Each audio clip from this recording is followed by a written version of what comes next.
The laughter cut through the warm night like a jagged shard of glass. She let out a shrill, exaggerated cackle, tipping her wine glass with theatrical flair, the cheap Chardonnay catching the porch lights as it swirled. Her eyes shimmered with arrogance, a smug sparkle that needed no introduction. "He's just the guy who sorts the mail," Rachel said, dismissing me with a flick of her manicured hand. "Don't give him a second thought." The group erupted.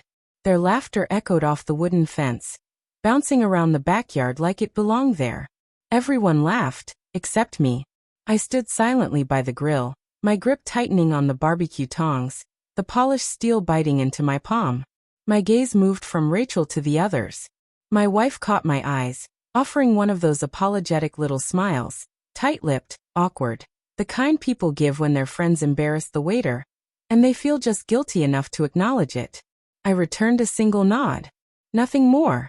It wasn't the first time Rachel let her tongue run wild under the influence of cheap wine and inflated self-worth. She wore her cruelty like jewelry, visible, intentional, and entirely for show. I'd let it slide before. I used to play the quiet one, the humble, mild-mannered husband manning the grill while the real conversations happened at the table. That unthreatening figure who smiled politely and faded into the background. What no one knew, what she never suspected, was that I wasn't some nameless clerk pushing envelopes. I owned the very company that ran the mailroom for her prestigious law firm. It had started as a game of observation. I watched them all, their smirks, their whispers, the way they'd turn their backs when the wine flowed too freely. My wife laughed too that day. Not as loudly as her sister, but loud enough. That laughter, the way it curled around Rachel's cruel words, was the first crack in everything we'd built. Rachel wasn't just my sister-in-law. She was my wife's best friend, her maid of honor, her weekly wine and gossip partner. They were bonded by years of secrets and shared wardrobes, while I remained the outsider. Still, I loved my wife. Or thought I did. She had been there in the beginning, back when I was nothing, when our garage was more server racks than furniture, when dinner meant coffee and takeout containers, and we lived paycheck to paycheck while I tried to make something out of nothing.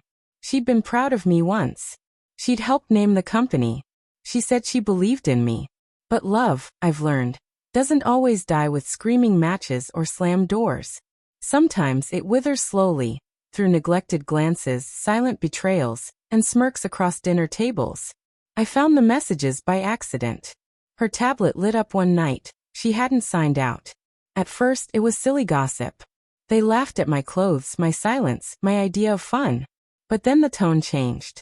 "You're worth more than that," Rachel had written. "You're already getting it. Just smile until the shares are yours." Shares.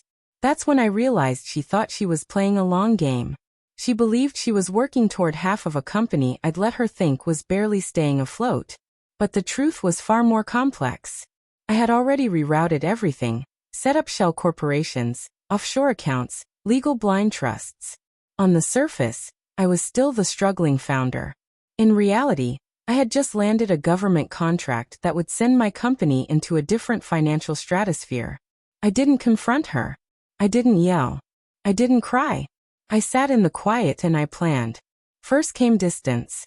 I let her have her little secrets. I didn't pry. I gave her space, just enough to keep her confident and careless.